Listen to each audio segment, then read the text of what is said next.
I'm going to talk about black-owned business. This kind of response to Wallow. Wallow from $1 million worth of game.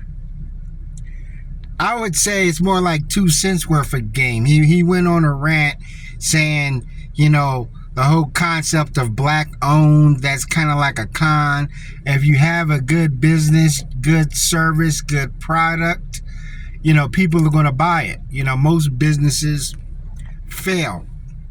Now, I understand that, but I do feel that there's an importance on putting the whole concept of black-owned, because it's not unique.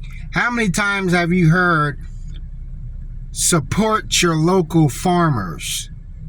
You hear that a lot. Shop here, or this chicken comes from local farms. Support your community business. Support your mom and pop stores.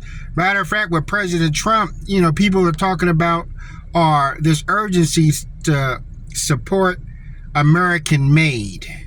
Because a lot of people don't want to buy American made products. Now I could say that, man, if you make a superior product, then people will buy it.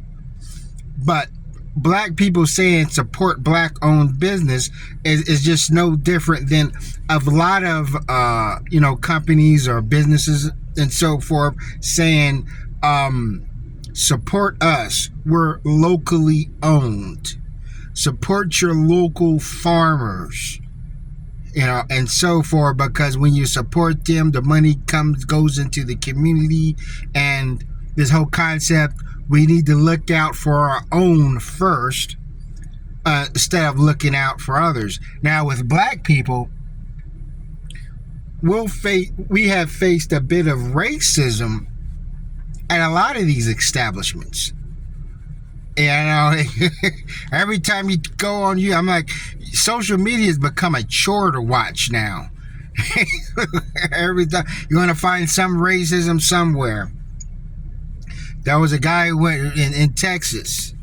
So for us, it's not just about supporting your own and the money coming back to the community. A lot of it's about, hey, come here, you won't have to get weird stares or poor service because you're black. And it's something, you take Denny's. I'm like, did you know in 1993, Bill Clinton and the Secret Service had to investigate Denny's? They actually sent undercover officers and black undercover Secret Servicemen in Denny's to see, what the fuss was about discrimination and so forth. And, what I'm saying, and they found it, it wasn't too hard. So for black people to support black-owned business, that should be a must. But also, some black-owned businesses, people don't know, there's more black-owned businesses and we give credit for. Like, there's certain black-owned businesses that hire a white staff, and it could be for various reasons. This black-owned business sell a product or a service that may not be appealing to black people. For instance, there was this winery that specialized in fine wines, exotic wines, and so forth. People can go there and buy wine bottles or just taste wines. It's just no food, just wine.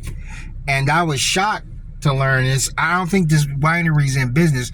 Shocked to learn that it was owned by a black guy, but it was primarily white people that that he hired, because he probably felt, because the area he's in and the service he's provide, the product may not be too appealing to, quote unquote, the urban crowd.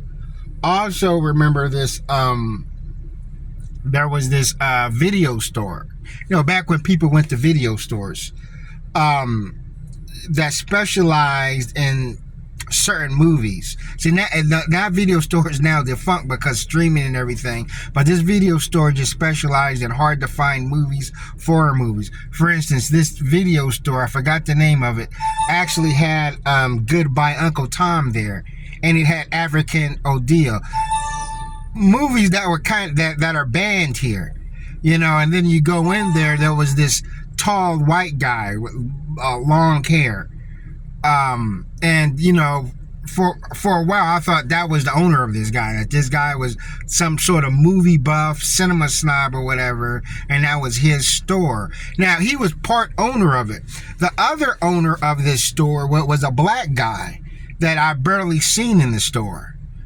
You know, so that's crazy. And there's also a place, a social bar in Indianapolis called 36 East, in the heart of Indianapolis. It's ran by a black guy who's a Republican who drives a Maserati, and he primarily has a white staff because there's primarily white customers that come in there.